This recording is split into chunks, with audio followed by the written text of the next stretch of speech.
भारत के मान सम्मान के साथ जो चलेगा, भारत का मान सम्मान विश्व में जो बढ़ाएगा, भारत के युवाओं की शक्ति ऊर्जा जो बनेगा, उसके साथ 125 करोड़ भारतीय चलेगा।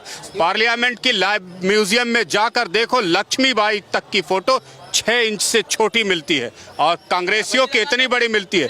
हैसियत नहीं थी तुम्हारी लगाने की। राष्ट्रपति भवन में जाओ, राष्ट्रपति, अरे नहीं थी, नहीं है, राष्ट्रपति भवन जाओ, पैसे मैं देता हूं, राष्ट्रपति भवन जाओ, तुम अपने देश के एक स्वतंत्रता सेनानी की फोटो दिखा दो मुझे। रखने से क्या हो जाएगा? कुछ नहीं हो जाएगा, कहाँ नहीं हो जाएगा, तुम्हें फर्क नहीं पड़ता, तुम्हें फर्क ही नहीं पड़ता। तुम्हारा बोलना यहाँ बिल्कुल गलत है। क्या गलत है? कुछ नहीं बोलो, चुप रहो तुम। तुम्हारे बोलने से क्या होता है? अब सही है, इतनी आलोचनाएं कर दिए लोग, अब प्रधानमंत्री मान नहीं रहा है, सुन नहीं रहा है। अरे उसको छोड़ देना चाहिए, कुर्सी बदल देना चाहिए सर। अरे इसीलिए तो वो प्रधानमंत्री है कि तुम्हारी एक नहीं सुनता, जो सही है करना है उसको करता है, उद्घाटन भी करता है, शिलान्यास भी करता है।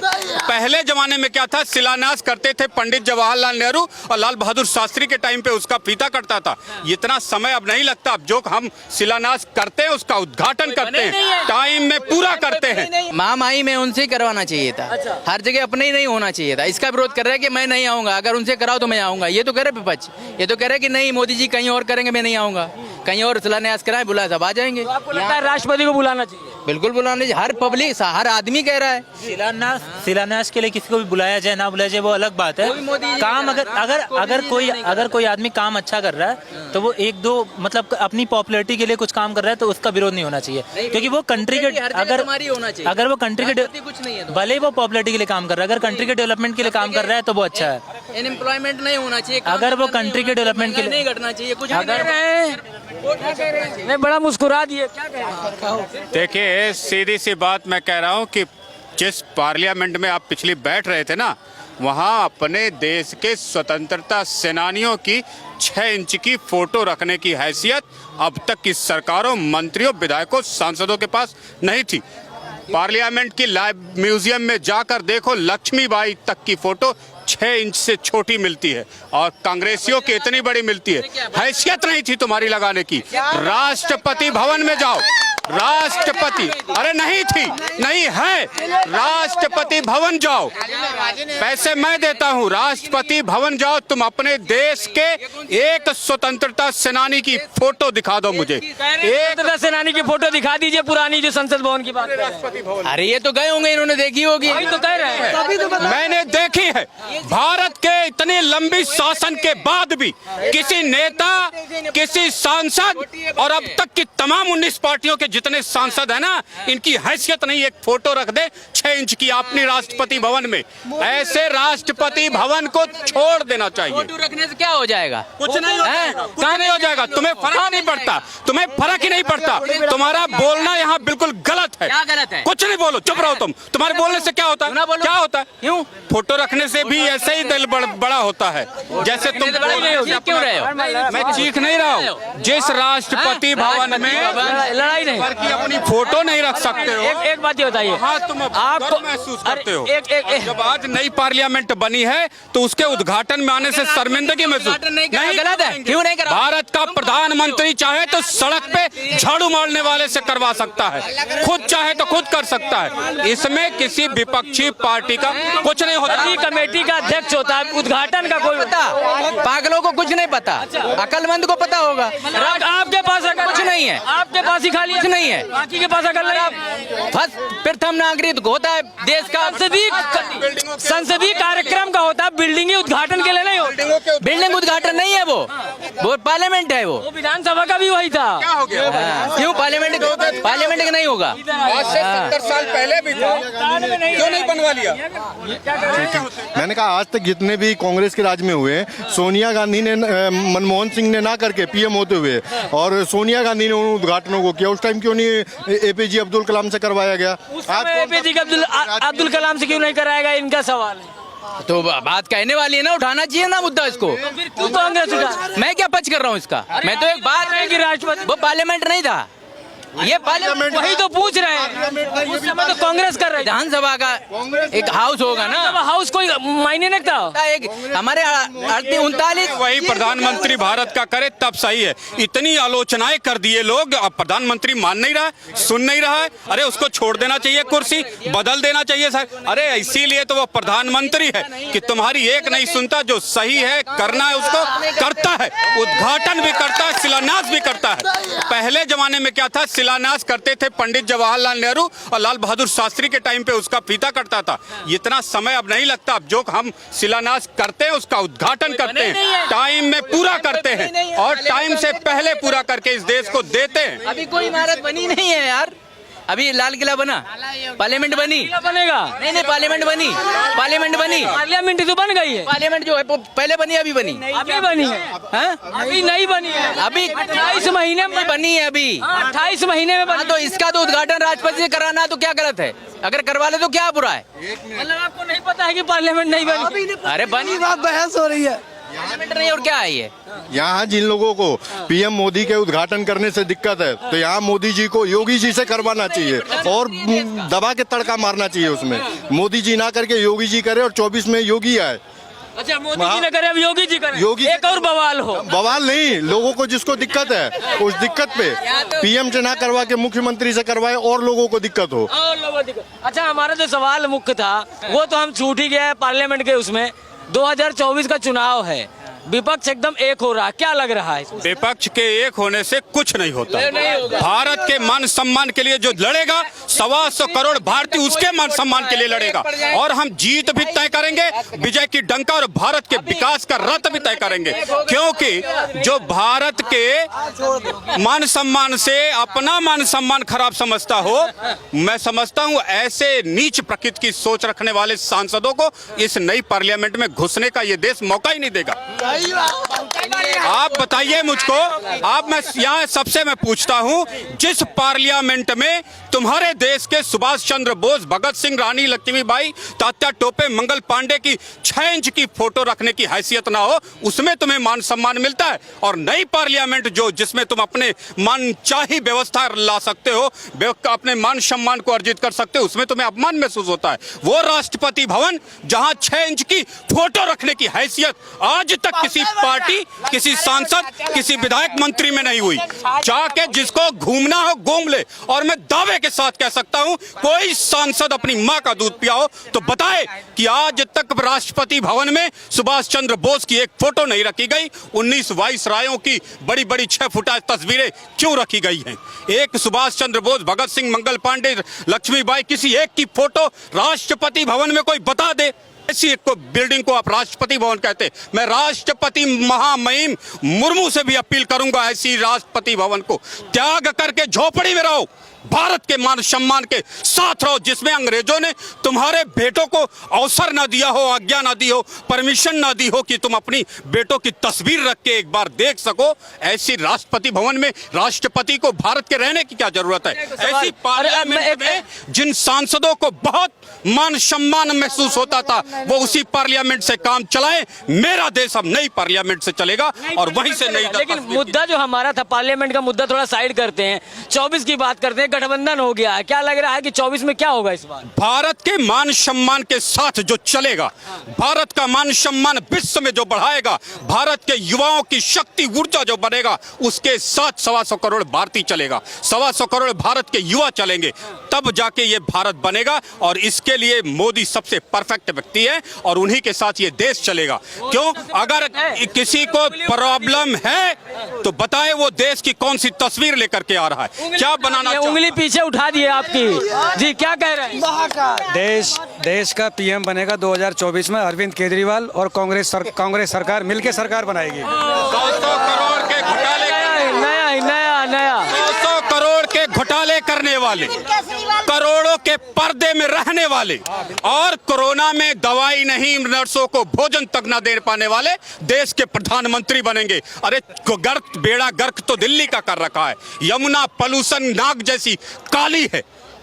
पॉल्यूशन पूरा दिल्ली में दम तोड़ता, 8 साल का 10 साल उम्र कम होती है। भ्रष्टाचार के खुद उनके चाचा मामा फूफा इतने तैयार हो गए हैं कि दिल्ली को गर्त में, दिल्ली का मान सम्मान गर्त में ले जाने वाले भारत के प्रधानमंत्री कभी नहीं बनेंगे, कभी नहीं बनेंगे। कहते देखिए, शीश महल की बात उठा दी कि 45 करोड़ का जो घोटाला हुआ, अरविंद केजरीवाल पे सवाल उठ रहे हैं। शीश महल बना दिया तो घोटाला हो गया, लोकसभा बना दी तो शान की बात हो गई। लोकसभा तो जनता के लिए है ना, क्या बात कर रहे हैं आप? लोकसभा तो शीश महल की आप वो करेंगे, तुलना करेंगे।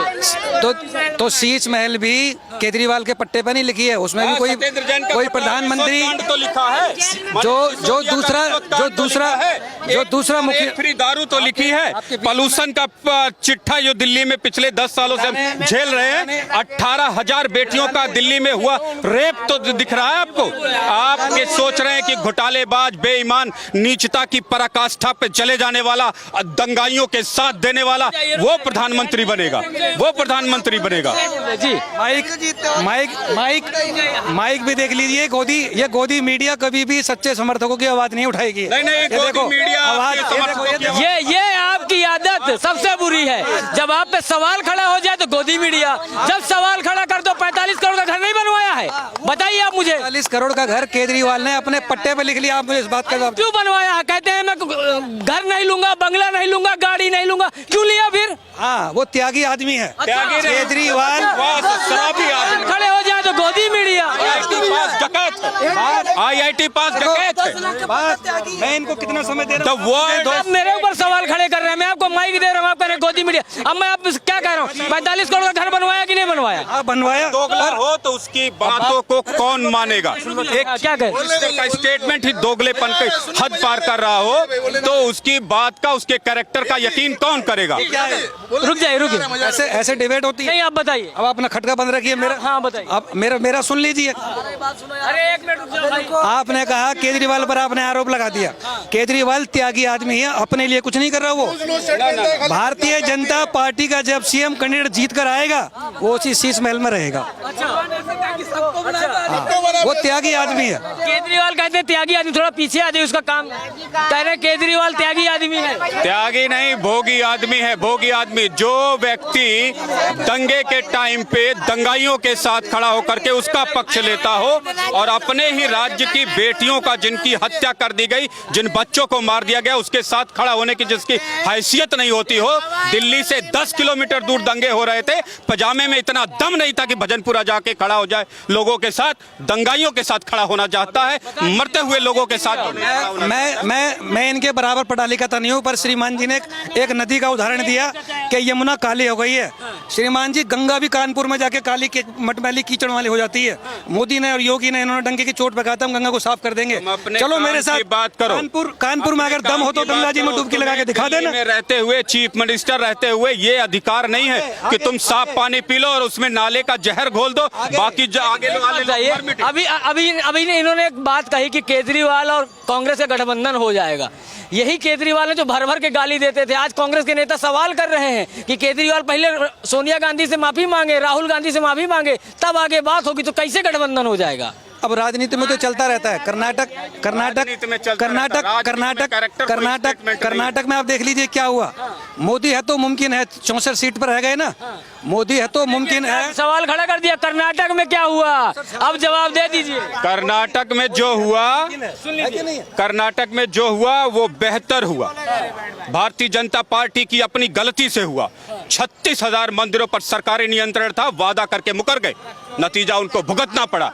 जो वादा करके मुकरेंगे, केवल सोचेंगे कि जनता बेवकूफ है, वो कुछ जानती नहीं समझती नहीं, उनकी सत्ता का पतन होता ही होता है। चाहे वो कर्नाटक हो, चाहे दिल्ली हो, चाहे पंजाब हो, चाहे राजस्थान हो, चाहे मुंबई हो। और कैरेक्टर एक नेता का मैटर करता है, वो बोलता क्या है, करता क्या है और उसके कैरेक्टर से दिखता क्या है। दिखता क्या जी? अब योगी बाबा का डंका बज रहा है।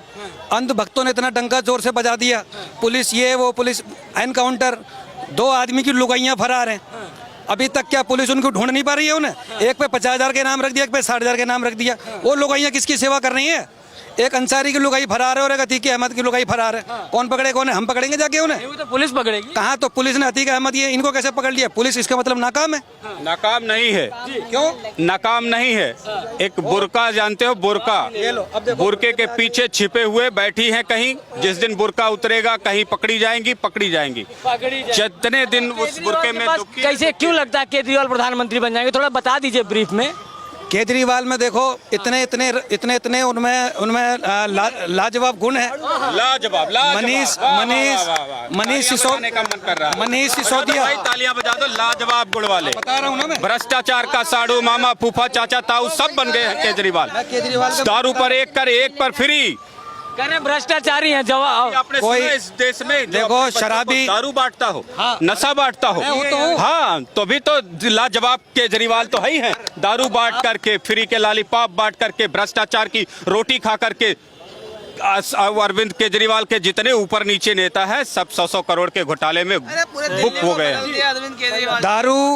दारू पुरुषों के लिए ऐसी मधुशाला है कि जिसको पी के अनियमित दर्द, मानसिक संतुलन खराब हो जाना, कठिन दिनों में ऐसे लोगों की वजह से केजरीवाल नहीं जीत पाता है। दारू की विशेषताएं बता रहा हूँ। और मानसिक संतुलन खराब हो ठीक हो जाता है। और असल चेहरा सामने लाने में मधुशाला बड़ी ही लाभकारी होती है। मधुशाला बड़ी लाभकारी है। ये लाभकारी है तो ले जाके ढकढका दो, मुख्यमंत्री के मुंह में डालो बोतल, ठक ठक मारो, पी के जरा लुढ़क के आए रोड पे। लुढ़क के आए रोड पे। 8 साल में मैंने देखा नहीं किसी सड़क पे आते हुए। जरा ले जाओ, बोतल मारो, ठक दे, दर्द गायब, डायबिटीज गायब। तुम्हारे चीफ मिनिस्टर की दिमाग की जो मेमोरी लॉस हो गया वो भी ठीक हो जाएगा। सत्येंद्र जैन को भी एक बोतल दो। मनीष सिसोदिया के भी बाल झड़ गए, उनको भी पिलाओ। सबको पिलाओ और मौज कर दो, उससे फिर आएगा मजा। मनीष सिसोदिया इकलौता ऐसा मंत्री था जिसने इस पूरी धरती पे, इस पूरी कायनात पे कोई व्यक्ति ऐसा मंत्री जो शिक्षा मंत्री भी था, शराब मंत्री भी था। उसी ने केजरीवाल हर जगह तो झूठ बोल रहा है। जिस नेता को कहता था भ्रष्ट है उसी के साथ जाके बैठता है सारा। तो भ्रष्टाचारों में तो खुद हो गया। केजरीवाल कहते हैं प्रधानमंत्री बनेंगे। 15 आदमियों के नाम गिराए थे भ्रष्टाचारी है सबसे बड़े, 21 आदमियों के, और 21 आदमियों के साथ बैठ के खुद भ्रष्टाचारी बन गया। उन्हीं 21 के साथ बैठा है। दिल्ली के है ना आप? हाँ, दिल्ली के ही है। बताइए, आप बता दीजिए। देखिए, ऐसे तो मोदी का भी विरोध हो रहा है, ब्रजभूषण जी का विरोध हो रहा है, सबका विरोध। किसने साथ दिया? 21 आदमियों को बोला ये सब भ्रष्ट है, अनाउंस करा, एक बार नहीं 10 बार। अभी संजय सिंह ने गुजरात में जाके अनाउंस करा ये सारी भ्रष्टाचारी पार्टी है, और सबके पास जा रहे हैं। अब मेरे को बचाओ बीजेपी से, मेरे को बचा लो बीजेपी से। बीजेपी मेरे को मार जाएगी। दिल्ली की विधानसभा में 63-64। बताइए 24 में क्या होगा? हम मुद्दा भटका देते हैं लोग। 24 में क्या होगा? वो तो मोदी के अलावा कोई आ सकता है क्या? किसी को, सबको पता है। बाकी कुछ भी कहने के लिए कुछ भी सपने देखते रहे, सपनों में कुछ नहीं रखा। सपने तो सब देखते हैं। सपने यहाँ देख रहे हैं। राहुल गांधी समय और पूरा गठबंधन एक होगा। 50 छोड़ दीजिए, माइक भी घर ले जाएंगे। राहुल गांधी 100 सीटें, अभी तो 50-55 सीटें हैं, तो 10-20 बढ़ जाएंगी या 10-20 कम हो जाएंगी इसमें भी। कोई और कर्नाटका जीत गए तो कर्नाटका क्या तो मतलब पूरा देश जीत लिया क्या? खुशी तो है अंदर, खुशी तो है। यहाँ भी जगह हार गया वो अपना रायबरेली हार गया अमेठी वो हार गया। तो ये मैं आम आदमी पार्टी का कट्टर समर्थक हूँ। मैं पूरी मीडिया पे आरोप लगाता हूँ और पूरे बड़े बड़े चैनलों पे आरोप लगा रहा हूँ कि 208 कैंडिडेट्स आम आदमी पार्टी के कर्नाटक विधानसभा चुनाव उन्होंने इलेक्शन लड़ा था। 208 कैंडिडेट्स, अच्छा, वो 208 कैंडिडेट्स आम आदमी पार्टी के कर्नाटक में चुनाव लड़ा। किसी मीडिया ने भी ये नहीं दिखाया कि इन सभी 208 कैंडिडेट्स की जमानत जब्त हो गई है। 550 करोड़ रुपए वहाँ प्रचार। खुद आप अपनी मुंह से कह रहे हैं कि जमानत जब्त हो गई, अब क्या दिखाएं? बता दीजिए। दिल्ली में कोई गली नहीं, कोई मोहल्ला नहीं, कोई बस स्टैंड नहीं जहाँ इनका पोस्टर ना लगा। अब 550 करोड़ रुपए, 550 करोड़ रुपए कर्नाटक में इनको कोई फूफा मामा दे देता तो मीडिया भी दिखाती, पॉपुलैरिटी भी बढ़ती, पैसे के दम पे भीड़ भी आती, और बाबूजी एक नई फिलॉसफी लेके लॉलीपॉप बांटते नजर भी सड़क पे आते।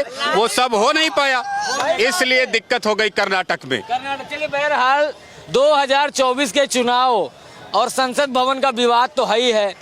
बहरहाल बने रहिए द न्यूज़पेपर के साथ। मैं हूँ राजवीर शाह। जय हिंद।